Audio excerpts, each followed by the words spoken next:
Hey everyone, and welcome to Almost Cancelled. I am Peter, that is Connor, and we are going to talk about the Expanse Season 3, Episode 9. It's called Intransigence, so full spoilers for the episode, as always. So, we got mows. We got more mows than we can shake a stick at. Every time It is. we get rid of a mow, a new one Another one appears just to take pops its up. place. A whack-a-mole. Because we got rid of Julie pretty much, and then sure, Jules, we'd see him in videos and stuff, but we didn't really get him in the show properly until Julia was gone. Yeah. And now that he's in prison, he's away. And we might see him again. We got him in Flashback this episode. It turns out, and this is what I knew from last week. I said I knew something about her as a character. Right. I knew she was the Mouse sister. But while not Melba's a real name, I'd guess no. Because they made a point of not saying her name in the flashback. I was They noticing did, this. which is why I think probably not. It's probably a cover. Yeah. Because they kept saying Julie. I'm like, alright, someone say it to the other sister now. Come on, someone say her Yeah, name. and they call her Melba something, right? You know, when they were reading the log reports. Yes. So, yeah. The whole fake thing's name. probably an alias, yeah. Yeah. So we're inside the ring. We're not on the other side of the ring, not yet. We're inside the ring. There's a An inner layer. bubble, as they kept calling it. They kept Yes, calling a it a bubble. transitionary area. And they're inside, and they're moving really slow, and they have control. And there's definitely because they actually figure out later on, like one of the probes that Mars send in, they kept sending them in at faster and faster speeds to figure out what the threshold was. And one of them, the first one that went, okay, so we have a speed limit now. That's good to know, right? And they're in this pickle. Their communications are fried. They can't talk to anyone. Their weapons aren't working. They're basically screwed, and they can tell that the one thing that hit the edge of the bubble got destroyed. So they're like, okay, so we keep moving and we die. We go back, we get arrested. The ship is taken. We act evasively. We probably get shot down. Although the missiles aren't working. The missiles are just like the one from last episode. Is just kind of like slowly crawling and then getting pulled into the nucleus of this bubble. Yeah, which implies that it kind of has its own, or implies to me at least, it has its own sort of gravity. That's because the missiles are pretty small. Yeah. So it's pulling the missiles, but the ships are big enough to avoid it. Yeah, either a small amount of gravity or I don't want to say magnetism, but like No, yeah, that's the yeah. thing. I thought magnetism, but that would affect the whole ship because we know the ships are magnetic because obviously the mag boots. Yeah, true. Yeah, but you get weaker and stronger magnets that wouldn't work against a heavier object. So No, it's true. But again, they're moving at slow speeds. Would there be some drift? maybe I don't know. I'm not sure how scientifically. Because obviously this show has been known for being very accurate to science and trying to play inside the rules that are established in physics. I'm not sure how much of this bubble is based on any sort of theoretical knowledge of something. No, it's true because obviously this is beyond our rules. They can kind of do what they want, and here, if they want to say things act funny because they do, and come up with whatever And to reason be fair, they want. Alex is constantly just looking like, okay, that's good to know. Okay, right, we won't do that. Like he's constantly like, okay, I'll His note these knowledge, things yeah. down because these are important, and we're going to die if I don't. So there was some stuff in there. And basically Holden is trying to talk to Miller again because he doesn't know what to do. No one knows what to do. So he's trying to talk to Miller. Miller's not appearing, so he's getting pissed. In fact, one of the funniest scenes in the entire episode With Alex, right? is Alex comes to the door and he's ready to knock. And he's like, I don't want to interrupt you. And the door just slides open, and Holden's just standing there, so it's like, oh, I didn't want to interrupt you in case you were, Yeah. and then the door just shuts again. And you just hear him scream, Miller! And Alex is like, okay then, and just walks away. It's so good. I like that they're acting just weird enough about Miller or Holden having this Miller thing, but at the same time they're not acting completely like, oh my god, he's lost his mind, because they know enough about the proto-molecule that they're not willing to just write it off as, okay, he's crazy now. Yeah, and I think there was verifiable information in that. Hey, it said to go slow, so let's go slow. So even if they're like, okay, it's just a manifestation of Holden's mind, and it's the subconscious putting things together, I think they're like, just let him do it because it worked. It was right. It's also the way he's carrying the information as well, because at one point he even says to them, "Oh, this started when the ring activated, but ever since we went through here, it's stopped." So he's like, because he's actually went back and checked when it started and it's lined up with this event and it's okay, that's related to the proto-molecule. There's enough wiggle room in there for the characters to not immediately just go, he's crazy. Yeah. There's enough for that. That said, Amos might be crazy, but that's unrelated to anything else. I think that's something we could have said about Amos for a long time, though. Oh, I love Amos so much. Yeah. I love after everything goes down, with the pair of them get to the airlock and get sent out into space.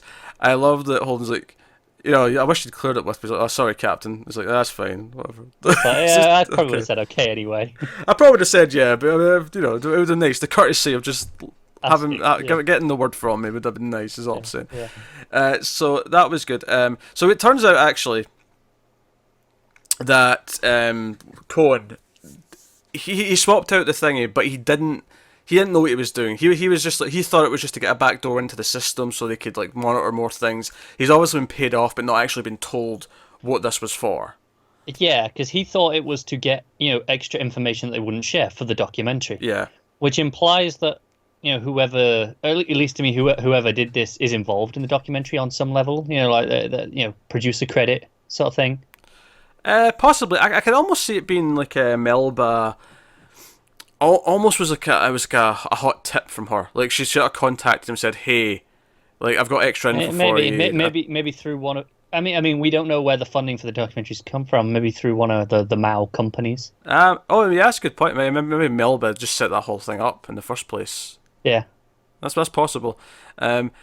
I'm thinking. I mean, unless Melba herself is one that like sort of technically producing it, I feel like it's probably more of like a chain through people that it's not. Oh yeah, She wants that deniability and distance for sure. More on her motivations later, because obviously we get some of that. But also, I really hope we get a real name soon, because I don't like just calling her Melba when I'm pretty sure that's not it. What else we got to go on though? Mao 3. I'm not calling her Mao 3. So I'm fine. Another little moment I really laughed at that I thought was hilarious is when he's putting them into when Amos is putting them into their lot, and Alex sort of catches them, and he's like, "Nah, look, we'll leave them behind." And he's to be fair to Amos, he's telling him to put on suits. He's like, "Here, put on the helmet. Make sure you put that on. That'll be safe." He's calling them. Alex thinks he's just spacing them to kill him at first. He's like, "No, we'll leave them behind. Mars will pick them up. There's no comms. They can sort of pass on what's happened." And Alex is like, "Hey, ideally, guys, can you tell us that we didn't blow up that other ship? Thanks." Yeah, quite a good word for us. But my favourite part of it was Amos is like, "I was just going to send the camera guy, but with the gloves, he's blind." Yeah. That cracked me up. He actually got a good look at his hands at one point in this episode when he was being grabbed. I was like, that's kind of creepy. It was like, it almost just kind of looked like when you get out the shower and you've been in the water too long and your fingers go all wrinkly. Yeah, it looked kind of like that from a distance. I can see what you're saying. But yeah, so he does a bit of torture. He threatens to kill Monica at one point to get her to talk, but they don't know anything. But Amos is trying his best. He's trying his best in his own way. And to be fair, he actually does because he pulls out a thing and he's like, "Hey, Alex," he gets on the comms. He's like, "Alex, can you fix this?" He's like, "No, that's a Naomi thing." He's like, "Yeah, that's what I thought." "Oh well, I'll take it from here." Turn off cams, pulls out gun. Right, talk. Hey, his way sometimes works. Sometimes, not this time. Sometimes works. Yeah. Sometimes I mean, this time they didn't really have anything to share, unfortunately. No, of course not. But so all builds up, of course. Holden's trying his best to get Miller to appear again, and he does. And this time, Miller, this is towards the end of the episode. Miller is not as completely silly sounding. I mean, he's still talking about crime scenes, and Holden even calls him in and says, "Hey, none of this crime scene bullshit. Just tell me what you know." The difference is it's not incoherent this time. Yeah, this time it feels more like a straight story that he's telling. And he's like, "Okay, fine." And he just like, all this science gobbledygook. And then Holden's just like, "All right, back to the crime scene." You to catch up. Yeah, back to the crime scene, Miller. Back to the crime scene. Understood that before. Crime scene. Yeah. Again, also pretty funny. The show, it's not funny too often, but every so often it just knows when to slip in a really good little... I feel like it is, a couple of times an episode. Yeah. It's just enough that you never say it's a funny show. Yeah, it's not a comedy by any means, but it always has these moments. Just every episode, just a little light moment here or there with the timing. Yeah. So he's like, "Hey, yeah, you have to go into the nucleus. You have to go into the center. That's where you're going to go." And at first, I'm just thinking he means the ship. It's not until it's not until the final moment where you see Holden. He's on outside the ship. He's on one of the suits, and you're like, "Wait, is he going to just float to the nucleus on his own?" what? And he just, yeah, that's how we end the episode. We end with This him this just is kind of, yeah. This is why I'm thinking gravity, because much like a missile, he's pretty small. It should pull him in. I imagine he'll aim himself at it though, just to, Sure, yeah. I think that's what he was doing it on his visor, setting a direction. But I think if I don't think he needed to that much. I feel like it probably would have pulled him in. yeah. Which, you know, once again, we're ending the episode very similar to that. And this is not a criticism, this is just me saying, like last week, we're ending with, oh, we're getting into a thing, oh, what's in the thing? Yeah. And it's funny, because I said last week, oh, I'd be interested to see, if we didn't get any of this stuff inside the ring until, have an episode off and just see everyone on the outside and their reaction. I mean, it started off like that, but that went out the window when everyone decided to just follow them in. Yeah, that's the thing, yeah, like Mars goes in, the Behemoth does go in eventually. They're kind of on their way, and then they go in before the end of the episode. So It's like no, because that's the thing. The Martian fleet say, "Hey, no one else come in," because they send like a probe back out to talk to them again because they can't communicate through the ring. And they come back out like, "Hey, we recommend no one else comes in here until like we've maybe sort of figured some of this stuff out." But of course, Earth and the Belt are like, "Ha, screw that! You're going to just steal whatever's in there for yourself. We're coming in, tally ho." Yep. So. It's a whole thing. Obviously we're getting more fantastical here, and it's definitely a different set of visuals. It's actually, I never actually realised how big the ring was. There was one shot of the Behemoth going in from a distance, and I didn't even realise it was the Behemoth until it zoomed in, and I went, "Oh shit! How big is this ring?" Yeah, no, I was the same.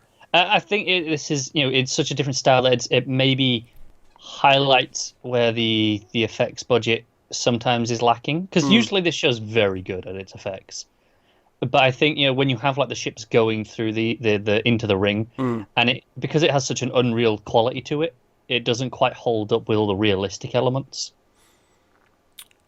That's such a weird line to walk on. It is. How do you make something that we can't really conceive to look realistic? No, I agree. It's very intentionally looks alien, right? Yeah. And I get that. But it does just highlight the budget just a touch more than everything else does. That's fair. That's fair. Yeah, I think there's a point where it's just a big blue pool. It's a really simple effect. Yeah. And I'm not going to call it, I don't think it ever looks bad, but just noticeably not quite up to the standard as some of the other stuff. It's fine. Once we get through this nucleus and into the other side of space, wherever we're going, we can have just fancy spaceships. Yeah, I'm excited. I mean, I have no idea what's going to be another end. I don't know either. I'm half expecting Holden to get to this nucleus and it to be like the scene from 2001, the infinite scene. Yeah, that, or like the one in Interstellar. Ah, sure, yeah. Yeah, just one of these style of moments. I mean, hell, if they even want to start playing the music from 2001, they can. I'm not even going to complain. Hey, everyone else does it. Yeah, but it's just as a joke now. Now, if it comes up, it's like an ironic kind of use of it. It is. See a recent Dear White People with a certain fountain scene, for example. I'd be okay if they played the Monolith music when we kind of get closer to it. Oh, that would fit. That never gets old. In fact, that was in the new Godzilla movie, and I thought that was a very good use of the Monolith music. Again, it's one of the standout moments of the trailer. That first Godzilla trailer where they're jumping out the jet, and you have that music as they're dropping. Oh, that is a fantastic. It's a piece of music that's come to mean, and it would work in the context of the show. It's a piece of music that's come to mean something bigger than we can comprehend. Yeah, the unknown. Yeah, but in like a sort of biblical way, not just like a little thing that's unknown. This is something that is bigger than humanity that we don't know about. Right, that's what it's come to be the theme for. So it worked in Godzilla because it's all giant monsters now, in a more serious way. But with this, it's there's first contact, and that's the thing. Anna refers to it as this is first contact. They're all thinking this. That's what they're thinking, and it makes sense. Like if this happened in real life and there was a big ring that appeared out of this thing, I'd be like, yeah, there's aliens on the other side of that thing. We're about to meet aliens. That's what's happening. That's the thing. This show has never told us that there's alien life. The proto-molecule is kind of pushing it, but even then, there's never been certainty. I mean, it depends if you count that as alive. Right, exactly. But we're assuming, even if it's tech, someone designed it, right? Yeah. It came from somewhere, so there must have been something at some point in history. Yes. But and obviously, we went nuts last week with as a civilization that's not there anymore, as Right, so right. So but the point is, the show.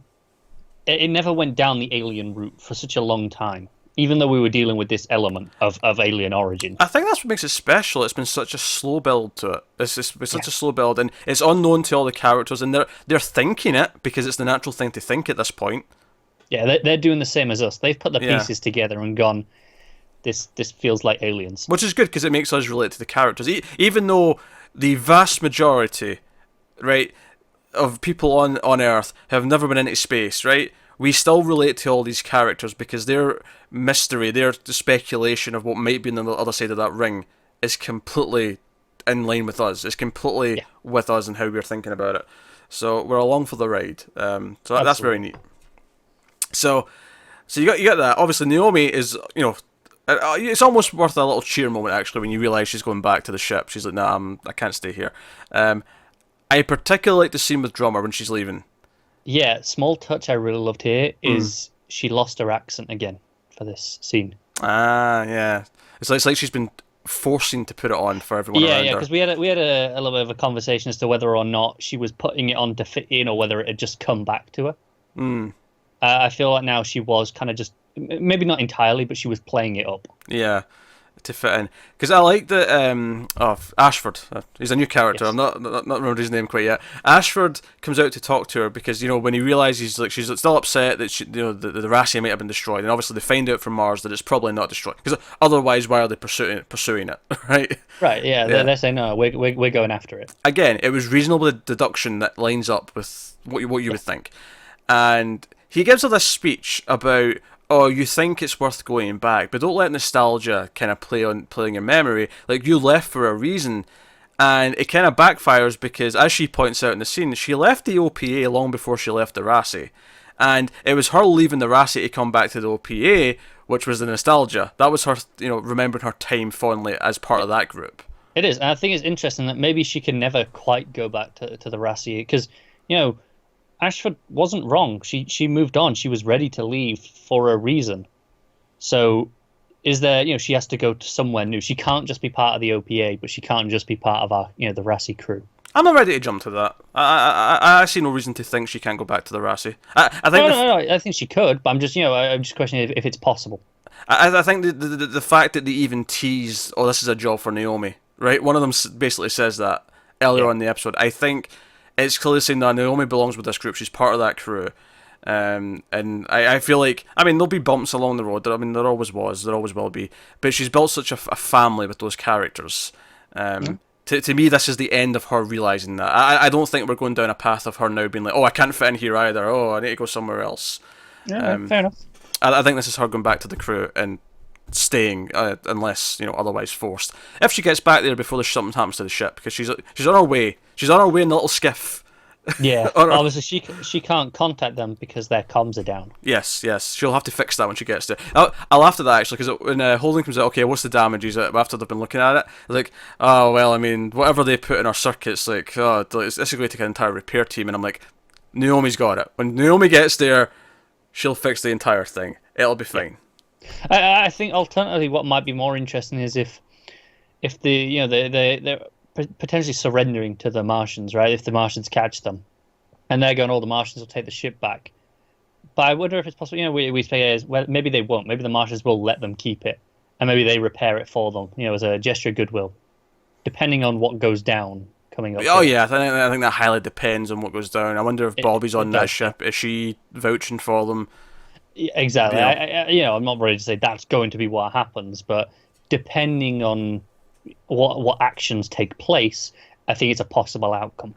If Draper even appears this season, I expect to see her on the ship maybe at some point. I don't know if she's even on one of these ships though. She may not even be at the ring. She might be back. She might not be. Yeah. Because Alex had that scene with her. I don't remember where she said she specifically was. I knew she was on a ship, but yeah, but it might be classified. Oh, could be, yeah. I think what could be interesting though is if I were the Martians, I'd have her on that ship. She's got experience killing a protomolecule thing. I'd want her front line. That is true. I would concur with that.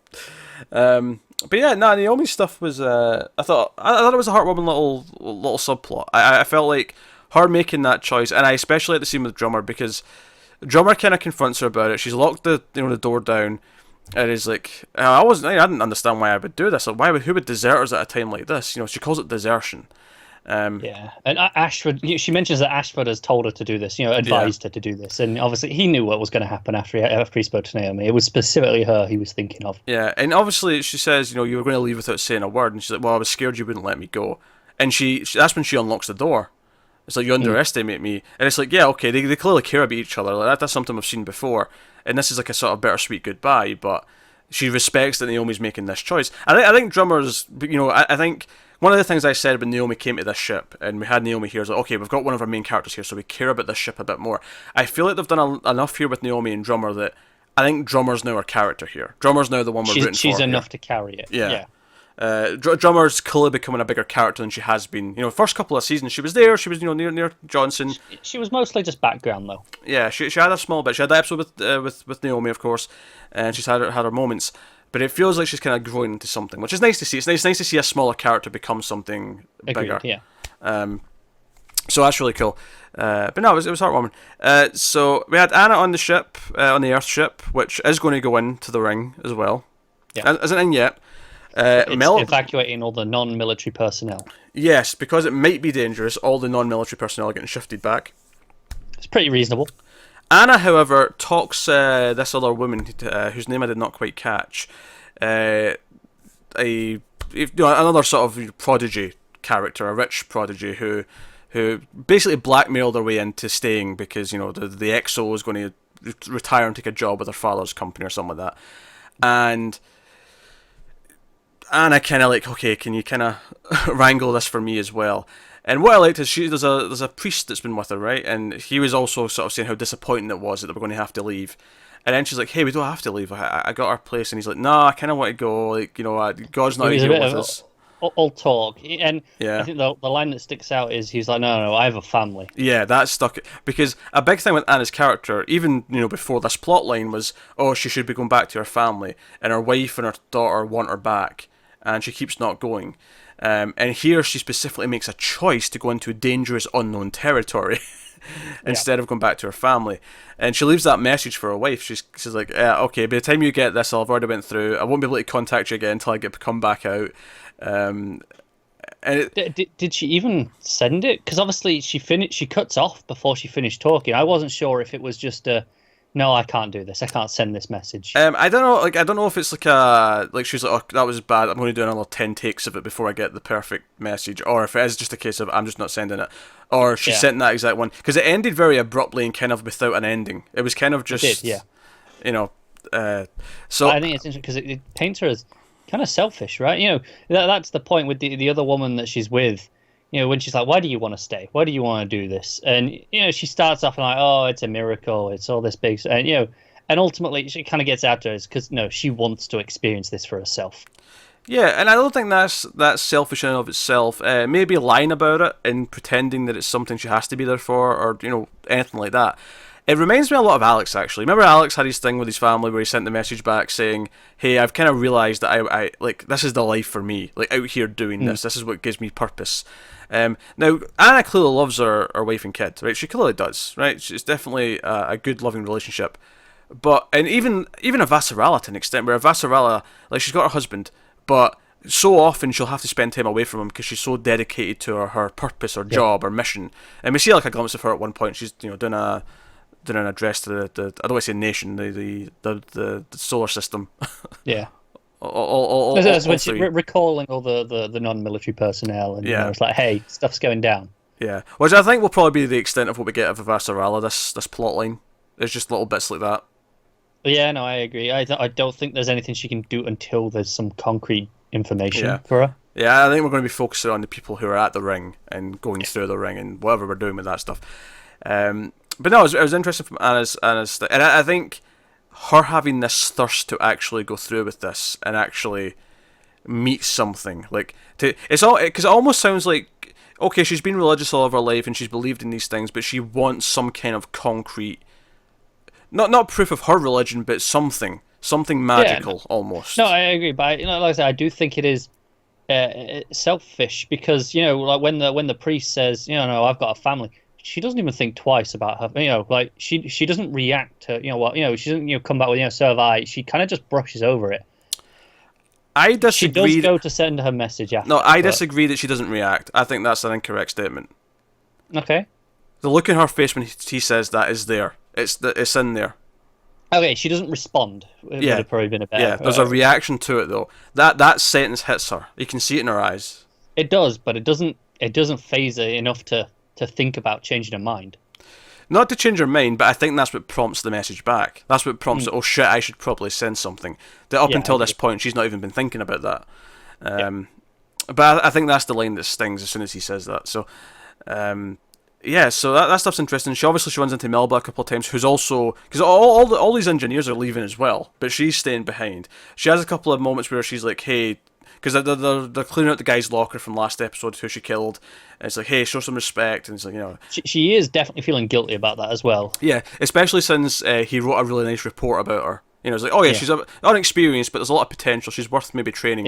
Get gaps in the knowledge, but worth. I think the phrase is worth investing in. Yes, and she ends up leaving a message on like the communicator in like his belongings that's going back home, for like his family to find and potentially pass on to her father. I think it was in prison. his kid, whoever. I can't remember how because he says, I worked with your dad.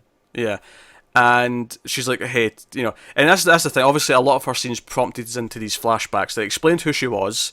We had her, Julie, and Jules all kind of in this scene as a banquet. That's just something. Her name has to begin with a J, right? That does, yeah. Jules, Julie. It'll be a J name. I don't know. It has to be. There's no way it's the only good reason for it not being. Is the idea that no, she was always kind of the outsider of the family in some ways. Which is kind of the thing. She's kind like Jules clearly cared more about Julie, right? She was a woman with potential. She was a star, spaceship racer. She's all these things, and this party's been thrown for her. This was Melba throws the party. She does all these things, and then she's just mad that the party's ruined because Julie has a fit and fights with her dad, and now the whole thing's for shit. And she tries to talk to her, and the whole thing, ultimately, like, by the end of the episode, we kind of see that her motivation seems to be, I'm going to earn my father's respect. I'm going to get revenge on the people who put my father in prison. Yeah. So, more than anything else, I think we can say fairly safely at this point is that the whole bomb being planted, all of this is to frame Holden. All of this is to get back at him. Agreed, yeah. Because at first, I wasn't sure if, she was just using Holden as the face to get through to attack the belt, but I'm not sure she actually cares about the belt that much. I think that was just an easy way of smearing Holden. I think it was just a simple thing of let's make the other ship shoot at him. I think she expected that to happen, and now that it's not, she's like sort of playing it by ear and going into the. I'm going to stay and go into the ring because that's where he's went. Like I want confirmation. That's the feeling I'm getting. They could add more to it and swerve me a little bit more, but right now that's what I feel is happening with her. Yeah, no, I agree. So it's interesting. I'm almost laughing though. I wonder if in season 4 we get another Mao. Like, do we get a little brother or something? How many Maus can we keep? I know. I don't think we need another one after we saw these flashbacks. I will say actually on the flashback, it's kind of weird to see flashbacks On Earth? Yeah, like just to break away to flashbacks like this, it's not something this show does. Not too often. It's done it before, I think, but it's not been a regular occurrence. There's nothing to say it can't do it occasionally, don't it? No, it felt weird to break away to this. I think we're so used to shows that have like a flashback structure where they have like X amount of flashbacks on a regular basis that maybe it is just weird to us now that a show will just do it for one episode and it's fine. Like, no, it's the same thing. Like with Star Wars, for example. It just doesn't do flashbacks, right? It's just not a thing that it does. Well, except for the fact that it made 3 movies that are all one big flashback, but other than that. No. Yeah, that's about within the movie, there's not flashbacks. And maybe they should have said, hey, that was a good idea not doing flashbacks. Let's not do movies that are just entire flashbacks. Hey, I'm not disagreeing. I'm not saying flashbacks are a good thing. I'm saying that that there's an identity, there's a conscious choice not to have them. Hey, I'm not saying flashbacks having them would feel weird, and it's the same here. I'm not saying flashbacks in general are a bad thing. I'm just saying flashbacks in Star Wars are a terrible thing, clearly. God's sake, because the prequels suck. Rogue One sucks. No, it doesn't. Yeah, it does. No, yeah, I'm not defending the prequels, but Rogue One doesn't. Han Solo definitely doesn't. I don't know. I didn't see it. I'm out of Star Wars. I'm done. Yeah, give it time. Give it I've got time. Expanse every year to watch. I'm fine. I don't need Star Wars. It's all right. Yeah, once it has the home release, Matt will stick it in an overload. Oh no, that's banned. That's banned from the No, you overloads. can't ban that. No, I can. Your only restriction for overload, I believe, is it has to be a movie you love.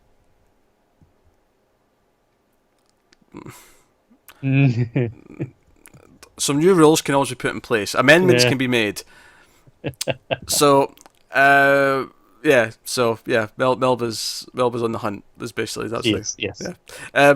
That was the episode. That was the episode. It was very Yeah. focused again. We spent almost the entire time in or outside the ring, just kind of in that general area. Just, right, everything was we haven't spoken about how this show where it does all these different characters, but it's always a reaction to an event. This is okay. No, someone has gone into that ring now.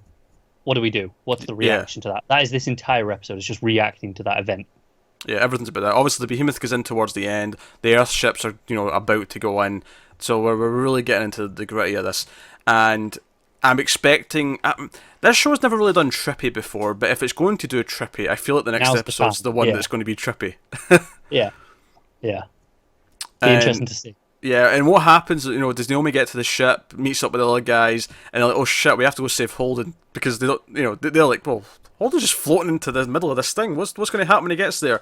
I mean, I'm fairly confident it'll be fine, because I trust Ghost Miller to, Someone will guide him. Yeah. I don't know what I trust him to do exactly, but I trust him to succeed in what he's doing. I don't believe, if he always wanted to kill Holden, they could just, I don't know, zap the ship maybe, I don't know. Yeah, they wouldn't have. If they wanted him dead, they wouldn't have told him to come in slowly. Yes, exactly. So there's a purpose in mind here. Yes, this is probably the first contact. Like this Miller talking to Holden is first contact, right? Quite possibly, yeah. Or at least first communication. And that's as arguably, I suppose people who have been possessed by the protomolecule have already said a few things here or there. But so I guess it's debatable. Again, I think it all depends on whether or not the protomolecule is a life form in of itself. Yes. Because if it's not, this is no different to an alien race finding one of the the golden record that we shot into space, right? That's it's communication. There's something there, but it's not. Unless there's something speaking through Miller from the other side, like an actual alien saying, having this conversation, just using the Miller's face. But I don't think that's the case here. It doesn't feel like it. No, that is episode 9. We got 4 left of the season. Very curious to see where we go. Yeah, I'm almost wondering if we don't even get to like the full on other side of this bubble until like the last episode. I feel that being, okay, that's next season, right? I can see that being the cliff. That'll be the final shot. It'll be the first glimpse of. Yeah. How many episodes we got left? 4. Yeah, it's feasible. It's feasible, but at the same time, I could see it being next episode, end of next episode, and then there's a few of like, oh, okay, the first kind of like steps inside this other side of the world or the universe. Like, what are we doing? But no, Expanse, episode 9. Let us know what you thought of this one in the comments below. Like and subscribe and all that stuff. Get us in the Twitters at mailed_fuzz for channel updates. If you want to support the channel, head over to patreon.com/mailfuzztv. There's a link in the description. But otherwise, that is us. So thank you once again for watching or listening. We always appreciate it. Keep watching TV, guys. Have you got any vanilla?